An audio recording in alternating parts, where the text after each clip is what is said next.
welcome back to Gowerton Parkway. Apologies for the lack of updates of late. I've not had time to produce a video. I know just before Christmas I said I was going to do a Christmas special. I never got round to doing it, so I really do apologise for that.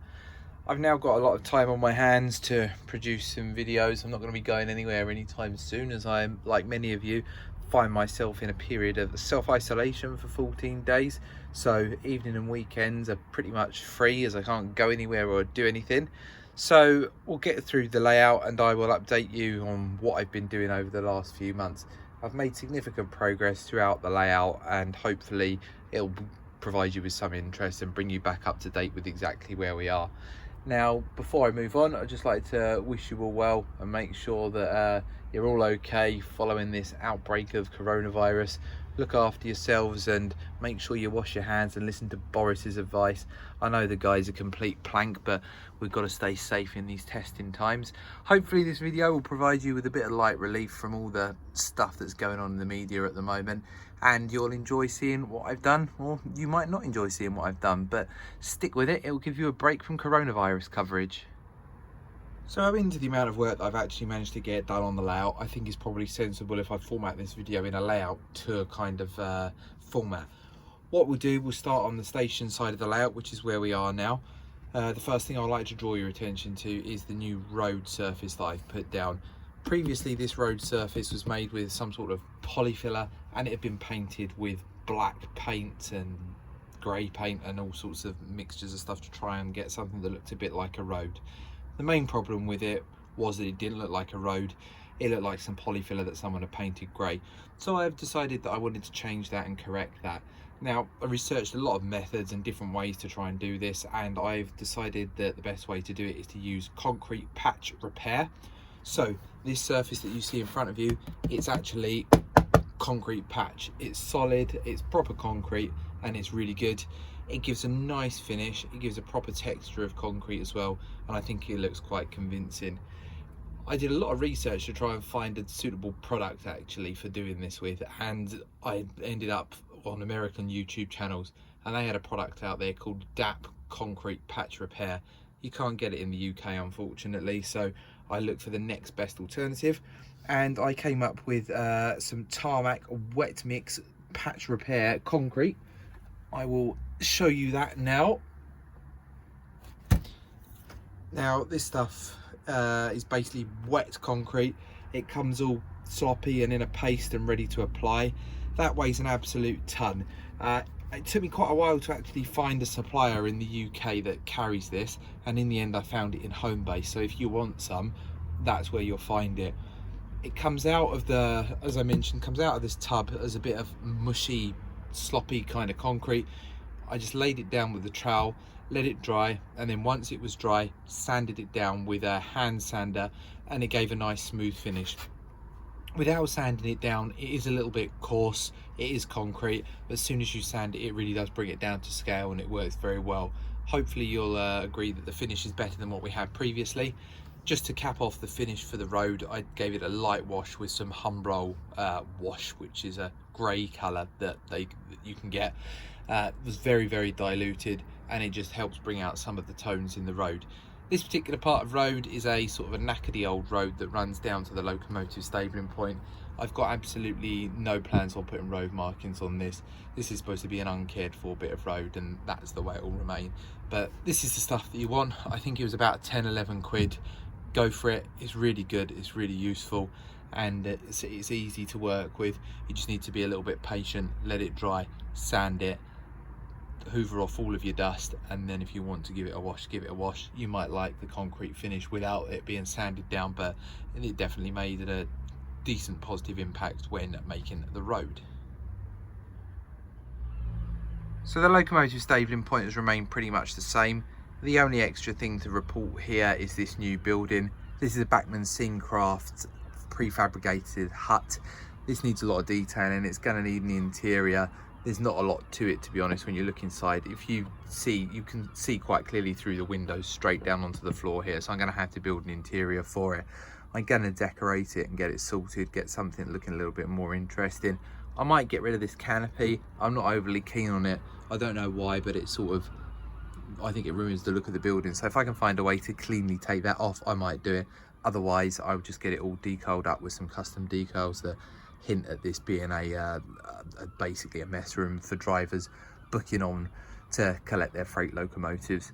So in essence, what someone would do is drive in, park up, book in, and then go and get in their loco, and off they would go and do whatever it is train drivers do. Okay, so this area of the layout has not really seen any development as such. I've started to get the concrete down for the new road surface that you can see just about off camera here. That's gone down. That needs weathering in and blending in with the rest of the scene so it looks decent. Now, the reason I'm focusing on the station is because I just want to run you through some plans that I've got. And now, I toyed previously with the idea of removing this station building and canopy, as I wasn't quite sure it fitted what I was trying to do. It's quite a modern looking arrangement, too modern really for my layout. So what I'm going to probably do is get rid of that. In fact, it's not what I'm probably going to do. I'm definitely going to get rid of that. I know I mentioned I was going to try it before and then never got around to it and had a change of heart, but I will this time. This is definitely going to go. What I would do then, I'm going to have some canopies that run down the length of the platform. Nothing too complex, really simple, sort of 1960s, 70s style cruddy canopies that have just been thrown up as cheaply as possible. And the station building here and the lift shafts and the canopy, they'll be removed, and there'll be a new station building which is set back slightly further than this is here. This here will all go, and there'll be a new sort of wall put here, wall for want of a better word. That will then create a new sort of visual appearance to this area of the layout. I'm hoping that this is going to give me an opportunity to have a go at making something really good. Now, the station building at the moment is not based on anything in particular. It's just sort of, I don't know, it looks a bit like a greenhouse really. So that's going to go, and I'm actually going to have a go at scratch building a representation of a real station building. I've looked at the station building in Neath in South Wales, and it's a really horrible, disgusting looking old rubbish 1970s sort of knocked together kind of rubbishy station, and that's the thing that I'm going to try and go for. I want something that looks like it's been here for a while. I want something that looks dated, something that hasn't stood the test of time very well. I'm going to build that station. That station will be set back, as I mentioned previously, slightly further than the current arrangement that you can see. The whole of the town scene is going to be completely recalibrated, and what I'll do is I'll just drop into the corner now a plan for you to see of how the town scene will look. So looking at that plan, the bottom right of the plan is the station building and where it will sit. Towards the left hand side of that plan is a car park type looking area. That's going to be a used car sales parking lot. I'm going to just have a load of old cars there, have a really sort of naff old car dealership there, something that's a bit ropey. And then some of the buildings that I've got on the layout at the moment, they'll all be recycled and used again. I'll probably make the road surface in the same way that I've used the road surface in front of the station and down to the stabling point, just because it's fairly successful and it's worked well and I'm pleased with it. And yeah, I hope to update that area of the layout. The town scene is looking a bit old, to be honest, and although it looks okay, it's not up to the sort of standards that I want it to be. So it can all come down and it'll be started again. Okay, so I'm now holding the camera freehand, so apologies, this is where it's going to get a bit dodgy. In a previous video, I described to you this line here, which runs down the side of the station, and that's my freight avoiding loop that passes the station, for want of a better phrase, and that runs out onto the main line, or you can continue into the locomotive stabling yard. Now, I did mention that I wanted to try and find a way of recalibrating the track so that this ran directly into the freight yard. Previously, this ran onto the main line and you had to come back off of the main line to get into the freight yard. I'll move over to the relevant part of the layout now to try and demonstrate to you what I mean and show you what I've done to resolve this. So here we are in a gloomy corner of the layout. This is underneath the existing town scene. You'll see there are 3 lines. Now, the middle set of lines where there's a piece of concrete sleeper track that you can see, there used to be a crossover there onto the line closest to us. And then there was another crossover where this corner here is, and the trains would have to cross over and off and then back on if they wanted to go into the freight yard. Now, something that I wanted to do was make this part of the layout totally independent of the main lines, which is what I've done. I've made it independent of the main line so that I can run trains directly from the locomotive stabling point into the freight yards and onto the TMD without interfering with the trains that I've got running around the main line, and I think it's made a big improvement. I'll show you the revised track plan and entry into the yard. So this is the entry now to the freight yard. I've based this on a false radius curve. I've had to use something that's a little bit tighter than I'd normally like, just to make sure that I can get as much length as possible out of the sidings that I've got. I had previously actually laid this with a second radius curve and it looked ridiculous. The reason I used second radius was to try and make the sidings longer and avoid me having to recalibrate the throat of the yard. Unfortunately it didn't work, so I have now based this on false radius. You'll see that the points here and here, they've been completely relayed. I don't expect you to remember where they were before, but this is a completely new layout and entry to the yard. It just makes things work a lot better. I've actually managed to gain a little bit of length in the furthest side in by calibrating it the way I have. You can just see the joining line where a set of points where the class 20s are, and that's made a nice sort of longer side in there to keep stuff in. I'm quite pleased with the way it's worked out. It was a bit of a pain in the butt. I had to pull up a load of track, reballast it, put down a load more static grass, etc. But it's worked and it works nicely. Everything runs over it without fault, so I can't really complain too much. Other than what I've just described to you regarding the throat to the yard, this corner of the layout hasn't changed at all. You'll see the old foam hill in the background, which still needs to be dealt with. As I mentioned, I should have a little bit more time on my hands now, so I'll get that all done. I've been panning about. You may have noticed that I've actually put some new lights up. So I'll just get down a bit lower, I'll show you. These are just LED strips. I decided that I wanted to change the lights over the layout as the previous lights weren't given even enough distribution of light. These lights are just ones from Screwfix. It's ones that they had on a reel. I experimented with various different types of lights. I got some cheapy ones off of eBay that were described as daylight lights, and they came out blue, and it just made the layout look horrible. So I got rid of those. I've reverted back to using warm lights, and I think they do actually give more of a daylight finish, as you can see. So if you are going to buy lights for the layout, I would recommend that you go for warm lights rather than just using daylight lights. Daylight lights don't actually appear to be light daylight coloured. They're like blue. It looks a little bit like you've stuck your layout under a UV light. So I got rid of those and put in these new lights. I've made a little cover for these. You'll notice that that cover, when you're viewing through the camera at this angle, which is the angle that I stand at and look down over the layout at, it takes the glare of the LEDs out of your eyes, so it's like a little bit of a shade, and I'm quite pleased with that. It's been done on both sides of the layout all the way down. I'll just quickly pan over to the other side now and you'll be able to see what I mean.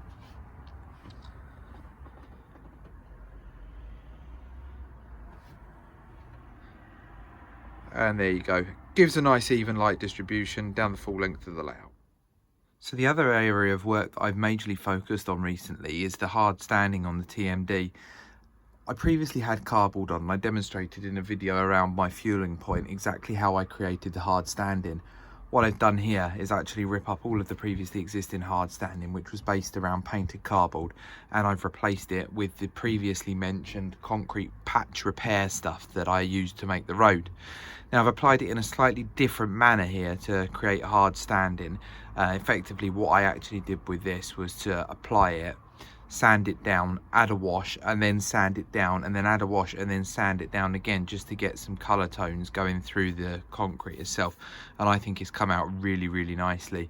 It's a lot better than the cardboard was. It looks a lot more effective, and it's a lot more reliable for running locomotives on. The previous cardboard method, I don't think I'd quite got the piece in between the tracks right, and I found that a lot of locomotives were still catching on the actual centerpiece of the concrete. So with this, I've actually carved out a proper flangeway whilst this has been laid, after it's been laid, and it's created this new finish. So I'll just pan around a little bit so you can see exactly how it looks. Now inside the engine shed itself, I've actually painted like a yellow gangway type area around the edge of where the locomotives sit. This stuff takes paint very well, and again I use the same method of applying this and sanding it. When you sand this stuff, it comes up with a really nice smooth finish which scales down really, really well. If you were to apply it and not sand it, it does look overscale. It's quite coarse, but you sand it and it all seems to come together. And this again, you know, this is really, really effective. It's solid, it's really rock hard, and it's created a really nice finish. I'm really, really pleased. One of the beautiful things about using this stuff is if you've got curved track, it's very easy to lay hard standing. If you had curved track and you wanted to lay hard standing over that using plasticard, it's almost impossible to cut a perfect curve that would match the radius of your track, and it would cause you all sorts of problems, but this is very easy indeed. Hopefully you'll notice from the previous shots that you've just seen of this area of the layout, I've actually started to detail this quite intensively. There are a couple of new bits I'd like to go through with you and just let you know exactly what they are, as they're new items that I've discovered recently. This bin at the back has been ordered from a company called 3D Printing Corner. It comes as a 3D printed model. It's made with resin and it comes grey. I've painted this up and added a biffer decal that I've created on my computer, and I think it really finishes off that particular item quite nicely. It makes a really nice addition to this area of the layout and gives that sort of industrial feel of a depot that you'd like to see. The water tanks again have come from 3D Printing Corner, and I cannot understate enough how good this stuff is. It really, really, really, really is brilliant. The quality of the print is fantastic. It's just absolutely perfect. You can't see any of the weird little lines that you sometimes get on your cheaper 3D prints. This is really good. It's been printed in resin and it looks like it could have been injection molded. Other bits of detail that I've included and added are the new Scale Rory buffer stops. They may have been present in a previous update, I can't quite remember, but I thought I'd mention them anyway. And I've started to add some pallets and things here. The various different bits and pieces on top of the pallets are things that I've made, that I've just cut up old wagons and taken air tanks and things and put those on there, and I've created a few speed restriction signs which I've put on there as well, just to give a appearance of something quite busy. And if I pan around here again, you'll see some more of the water tanks, and I've just created a hose coming out of one of the water tanks using a piece of solder. Solder's fantastic for creating hoses. It's very flexible, it holds its form well, and you can paint it and it looks really good. So I'm pleased with the way this is looking. What I'll do now, I'll demonstrate to you actually how well that locomotives run over this piece of hard standing now. What I'll do, I'll get something fired up and we'll run it backwards and forwards over here just so you can see exactly how well it does work.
So hopefully you'll agree that's both effective operationally and aesthetically.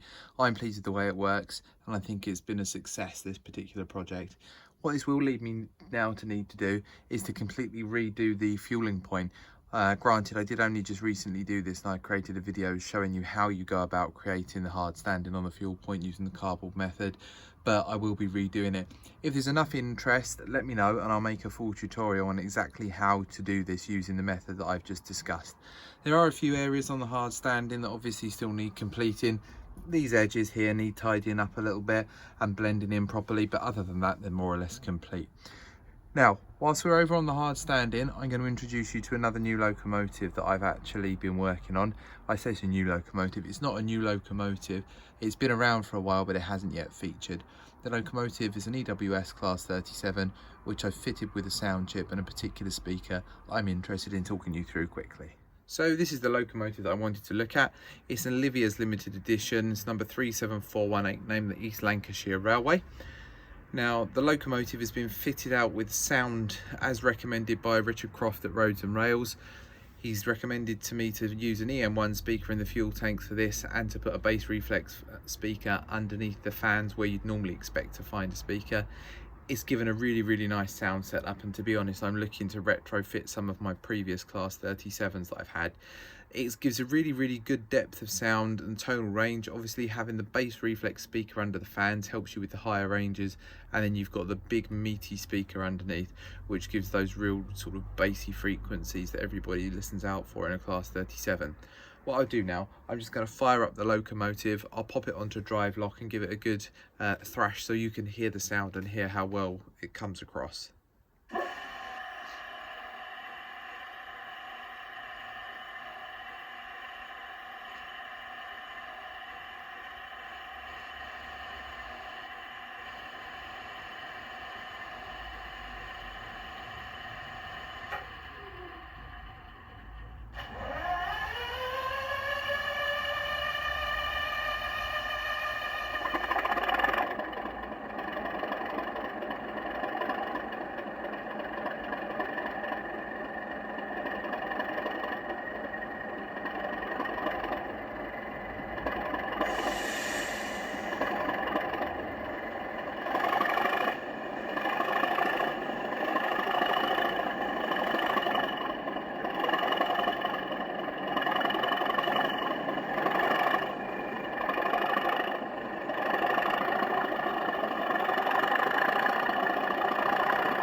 Now, the sound file itself on this locomotive is Legoman Biffo's West Highland sound.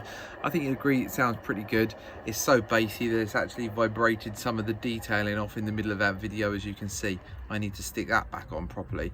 Anyway, so that's that locomotive, and I'll just move on now to another new addition to the layout. So over the last few months, since I made a video last, the last sort of 3 paydays, I've invested in some PFA wagons. Now, these are the new Acura scale PFA wagons. I've gone for British Fuel and CPL distribution ones. The CPL distribution ones, the Rails of Sheffield limited edition pack, and the British Fuel ones, there are actually 4 different packs with 4 different running numbers that you can purchase. I've purchased all 4 of the British Fuel packs, and I've purchased the CPL distribution pack, which gives me a nice rake of 15 of these wagons. These wagons are absolutely fantastic. They're the first Acura scale wagons or piece of rolling stock I've purchased, and I'm so impressed with them. Originally I just bought 6 of the red ones to go in a EWS Enterprise working, so Speedlink freight kind of equivalent of the era that I model, and I was so impressed with them I bought another pack and then another pack, and I've ended up now with just a coal train made up using the PFA wagons. Strictly speaking, these aren't quite applicable for the area that I model, but they're so nice I needed to have them, and they make a really nice addition to the fleet. What I'll do, I'll quickly just give you a run by showing you the actual full rake in action. These are the 2 variants that I've purchased though, or 2 of the 2 variants. These need to be weathered and they need to be detailed with a coal load. The containers on the top are fully removable, and you can see inside they're just as well detailed as they are on the outside. They're absolutely brilliant. I've had no faults at all with them, other than one set did come without a set of wheels, but I got in touch with the guys at Acura Scale and they soon fixed that for me. Anyway, I'll give you a quick shot of these running by behind that Class 37 that we just looked at.